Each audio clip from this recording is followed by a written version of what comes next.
নমস্কার বন্ধুরা, ডলি রন্ধনশালায় সবাইকে স্বাগত। আর আজকে তোমাদের সাথে শেয়ার করব দোকানের মতো ঘুগনির স্বাদে ঘুগনির রেসিপি।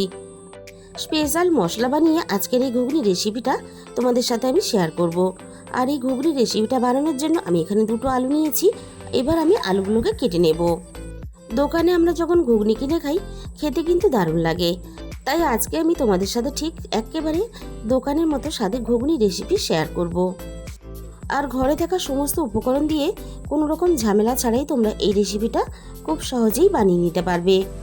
আর প্রত্যেক দিন একঘেয়েমি সবজি রুটি না খেয়ে অবশ্যই একদিন হলেও তোমরা বাড়িতে এই রেসিপিটা ট্রাই করে দেখো, একেবারে দোকানের স্বাদ মুখে লেগে থাকবে। তাহলে আজকের এই রেসিপিটা শেষ পর্যন্ত দেখার জন্য তোমাদের কাছে আমার অনুরোধ রইল। এখানে আমি 250 গ্রাম পরিমাণ মটর আগে থেকে ভিজিয়ে রেখে দিয়েছিলাম। মটরগুলো সিদ্ধ করার জন্য প্রেসার কুকারের মধ্যে আমি আন্দাজ মতো মাপ করে জল দিয়ে দিলাম। এবার আমি ভেজানো মটরগুলোকে প্রেসার কুকারের মধ্যে দিয়ে দিলাম।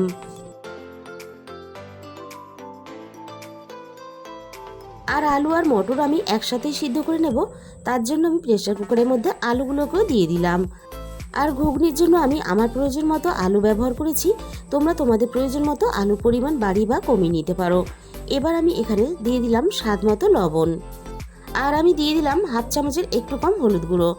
লবণ আর হলুদ গুঁড়ো দিয়ে আমি মটর আর আলু খুব ভালোভাবে সিদ্ধ করে নেব। আলু আর মটরটা ভালোভাবে সিদ্ধ হতে থাক। এবার আমি এই ফাঁকে একটা ভাজা মশলা বানিয়ে নেব। এর জন্য আমি প্রথমে কড়াইয়ের মধ্যে 1 চামচ পরিমাণ গোটা জিরে দিয়ে দিলাম, আর সাথে আমি দিয়ে দিলাম হাফ চামচ পরিমাণ গোটা ধনে, আর দিয়ে দিলাম এখানে একটা তেজপাতা কুচি। আমি এখানে দিয়ে দিলাম একটা শুকনো লঙ্কা। গ্যাসের ফ্লেমটা একেবারে লোতে দিয়ে সবকিছু একসাথে মিনিট খানেকের মতো নাড়াচাড়া করে ভেজে নেব। সমস্ত মশলা থেকে একটা মিষ্টি সুন্দর গন্ধ বেরিয়ে এসেছে। এবার আমি ভাজা মশলাটাকে নামিয়ে খুব ভালোভাবে ঠান্ডা করে আমি মিক্সির জারের মধ্যে দিয়ে দিলাম। পরে এটাকে গুঁড়ো করে নেব। এদিকে আলু আর মটর খুব ভালোভাবে সিদ্ধ হয়ে গেছে। প্রেসার কুকারের মধ্যে কিভাবে আলু মটর সিদ্ধ করতে হয় সেটা তো সবাই জানে, তাই কিন্তু আমি সিদ্ধ করাটা দেখালাম না। আর মটরগুলো দেখো বেশ গোটাও আছে, আবার ভিতর থেকে সিদ্ধও হয়ে গেছে। ঠিক এরকম করে কিন্তু ঘুগনির মটর আর আলু সিদ্ধ করে নিতে হবে। এবার আমি ঘুগনি রান্নার জন্য কড়াইয়ের মধ্যে প্রয়োজন মতো সর্ষের তেল দিয়ে দিলাম।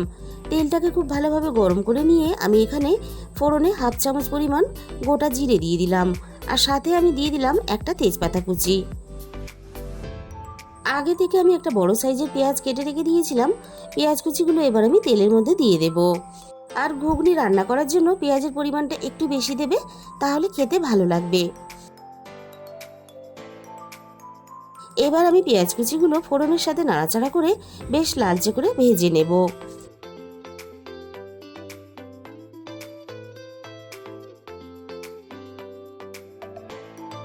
পেঁয়াজগুলো নাড়াচাড়া করে বেশ একটু লালচে করে ভেজে নিয়েছি। আর এই ঘুগনি রান্নার জন্য স্পেশাল যে উপকরণ সেটা হচ্ছে নারকেল। আমি আগে থেকে ছোট বাটির 1 বাটি পরিমাণ নারকেল ছোট ছোট করে কেটে রেখে দিয়েছিলাম। আর নারকেলের যে পিছনের কালো অংশটা সেটা কিন্তু আমি বাদ দিয়ে দিয়েছিলাম। এবার আমি নারকেলটাকে একটু নাড়াচাড়া করে ভেজে নেব, যাতে নারকেলের কাঁচা গন্ধটা চলে যায়। নারকেলটা দিয়ে আমি মিনিট 2 মতো নাড়াচাড়া করে একটু ভেজে নিলাম। প্রয়োজন মতো আদা আর রসুন একসাথেই আমি বেটে রেখেছিলাম, আদা রসুন বাটাটা আমি দিয়ে দিলাম।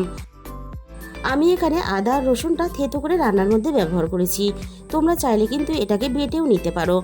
আদা রসুন বাটাটা সব কিছুর সাথে মিনিট 2 মতো নাড়াচাড়া করে আমি ভেজে নিলাম, যাতে আদা রসুনের কাঁচা গন্ধটা চলে যায়। এবার আমি এখানে দিয়ে দেব আগে থেকে আমি একটা বড় সাইজের টমেটো কেটে রেখেছিলাম। টমেটো কুচিগুলো আমি দিয়ে দিলাম। এবার আমি এখানে রান্নার স্বাদ মতো লবণ দিয়ে দিলাম। আর এখানে কিন্তু লবণের পরিমাণটা বুঝে দিতে হবে, কারণ আমরা কিন্তু মটর আলু সিদ্ধ করার সময় লবণ দিয়েই সিদ্ধ করে রেখেছিলাম। এবার আমি টমেটোটাকে নাড়াচাড়া করে ভেজে একটু নরম করে নেব। টমেটোটা নাড়াচাড়া করে একটু নরম করে নিয়েছি, বাকিটা রান্না হতে হতেই কিন্তু নরম হয়ে যাবে। এবার আমি এখানে সামান্য পরিমাণ জল দিয়ে দিলাম। এবার আমি একে একে গুঁড়ো মশলাগুলো দিয়ে দেব। প্রথমে আমি দিয়ে দিলাম 1 চামচ পরিমাণ হলুদ গুঁড়ো, আর দিয়ে দেবো এখানে 1 চামচ পরিমাণ ঝাল লঙ্কার গুঁড়ো। আর রান্নাতে কিন্তু ঝালের পরিমাণটা অবশ্যই নিজেদের মতো করে ব্যবহার করবে। আর আমি এখানে কালারের জন্য দিয়ে দিলাম হাফ চামচের একটু বেশি কাশ্মীরি লঙ্কার গুঁড়ো। অবশ্যই এখানে কাশ্মীরি লঙ্কার গুঁড়োটা ব্যবহার করার চেষ্টা করবে, কারণ দোকানের ঘুগনি কিন্তু বেশ লাল লাল দেখতে হয়। তাই কাশ্মীরি লঙ্কার গুঁড়োটা দিলে ঝাল হবে না, বেশ একটা সুন্দর কালার আসবে। এবার আমি মশলাটাকে নাড়াচাড়া করে খুব ভালোভাবে কষিয়ে নেব, যতক্ষণ না পর্যন্ত মশলা থেকে সুন্দরভাবে তেলটা ছেড়ে দেয়। সব কিছুর সাথে আমি মশলাটাকে মিনিট 5 মতো নাড়াচাড়া করে খুব ভালোভাবে কষিয়ে নিয়েছি। আর মশলা থেকে তেলও ছাড়তে শুরু করে দিয়েছে। এবার আমি এখানে সিদ্ধ করা আলু আর মটরটাকে দিয়ে দিলাম। আর ঘুগনির আলু মটর লবণ আর হলুদ দিয়ে একটু সিদ্ধ করে নিলে তাহলে মটর আর আলুর ভিতর পর্যন্ত লবণটা চলে যাবে, এতে স্বাদটা ভালো হবে। আর অল্প একটু হলুদ দিয়ে সিদ্ধ করলে আলু মটরটা দেখতে ভালো লাগবে। এবার আমি আলু আর মটরটাকে মশলার সাথে নাড়াচাড়া করে মিনিট 5 মতো খুব ভালোভাবে কষিয়ে নেব। মটর আর আলু আমি খুব ভালোভাবে মশলার সাথে কষিয়ে নিয়েছি। এবার আমি এখানে প্রয়োজন মতো জল দিয়ে দেব। আর জলের পরিমাণটা অবশ্যই নিজেদের মতো করে ব্যবহার করবে। ঘুগনির মধ্যে যতটা ঝোল রাখতে চাও সেই হিসাব করে এখানে জলটা দিয়ে দিতে হবে, যেহেতু আগে থেকেই আমাদের এখানে মটর আলু সিদ্ধ করা আছে। এবার আমি জলের সাথে সবকিছু খুব ভালোভাবে নাড়াচাড়া করে মিশিয়ে দিলাম। ঘুগনিটা ফুটে ওঠার জন্য এখানে আমি 5 মিনিটের জন্য ঢাকা দিয়ে দিলাম। 5 মিনিট পরে আমি কড়াই থেকে ঢাকাটাকে সরিয়ে নিলাম। ঘুগনিটা বেশ ফুটে উঠেছে। আমি কিন্তু আর এখানে ঢাকা দিয়ে রান্নাটা করব না, এরকম ঢাকা ছাড়াই রান্না করতে থাকবো। মটর আলু আগে থেকে যেহেতু সিদ্ধ করা আছে, তাই আবার খুব বেশি সময় নিয়ে ঢাকা দিয়ে রান্নাটা করলে তাহলে মটর আলুগুলো আরও অনেক বেশি সিদ্ধ হয়ে যাবে, এতে খেতে ভালো লাগবে না, একেবারে ডালের মতো হয়ে যাবে। ঘুগনিটা আমাদের প্রায় রেডি হয়ে এসেছে, তাই আমি ঘুগনির মধ্যে একটা ছোট ছোট করে কাঁচা লঙ্কা কেটে দিয়ে দিলাম, তাহলে খাওয়ার সময় মুখে পড়লে খেতে ভালো লাগবে। ঘুগনিটা কিন্তু আমাদের এখানে রেডি হয়ে গেছে। এবার আমি এখানে দিয়ে দিলাম 1 চামচ পরিমাণ গরম মশলা গুঁড়ো। আর সব শেষে আমি এখানে দিয়ে দেব যে ভাজা মশলাটা আমরা রেডি করেছিলাম আগে, সেই ভাজা মশলার গুঁড়োটা দিয়ে দিলাম। আর এই ভাজা মশলার গুঁড়োটা দেওয়ার জন্য আর কিন্তু আমি রান্নার মধ্যে হলুদ গুঁড়ো, লঙ্কার গুঁড়ো আর কাশ্মীরি লঙ্কার গুঁড়ো ছাড়া আমি কিন্তু অন্য কোনো রকম মশলার ব্যবহার করিনি, সেটা কিন্তু তোমরা দেখতেই পেয়েছো। আর অন্য কোনো রকম মশলার ব্যবহার করলে তাহলে ভাজা মশলার স্বাদটা নষ্ট হয়ে যেত। মশলাগুলো আমি নাড়াচাড়া করে মিশিয়ে দিয়ে এবার আমি সব শেষে দিয়ে দিলাম ধনেপাতা কুচি। আর আমি কিন্তু ঘুগনিটা একটু ঝোল রেখেই রান্না করলাম, কারণ ঘুগনিটা ঠান্ডা হয়ে গেলে আরও অনেকটা গাঢ় হয়ে যাবে। আর ঘুগনি একটু ঝোল ঝোল থাকলে তাহলে খেতেও বেশ ভালো লাগে, তবে তোমরা তোমাদের পছন্দ মতো ঝোলটা রাখতে পারো। তাহলে বন্ধুরা, আজকের এই স্পেশাল মশলার ঘুগনি রেসিপিটা তোমাদের কেমন লাগলো অবশ্যই কমেন্টের মাধ্যমে জানিও। আর একটা বাটির মধ্যে তুলে তোমাদের পরিবেশন করে এবার আমি দেখিয়ে দেব। আর ঘুগনি পরিবেশন করার আগে উপর থেকে এরকম একটু পেঁয়াজ কুচি দিয়ে দেবে। এবার আমি ঘুগনির মধ্যে উপর থেকে একটু অল্প লেবুর রস দিয়ে দেব।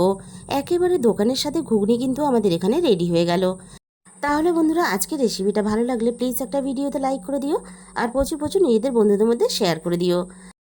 আর আমার চ্যানেলের যে সমস্ত নতুন বন্ধুরা এখনও পর্যন্ত আমার চ্যানেলটাকে সাবস্ক্রাইব করনি, এরকম নতুন নতুন রেসিপি পেতে অবশ্যই আমার চ্যানেলটাকে সাবস্ক্রাইব করে পাশে থাকা বেল আইকনটা অল করে দিও। তাহলে আমি যখনই কোনো নতুন রেসিপি আপলোড করব সবার আগে তোমার কাছে পৌঁছে যাবে। আর তোমাদের মূল্যবান সময় দিয়ে আমার এই রেসিপিটা শেষ পর্যন্ত দেখার জন্য তোমাদের সবাইকে অসংখ্য ধন্যবাদ। আজকে তাহলে এই পর্যন্ত।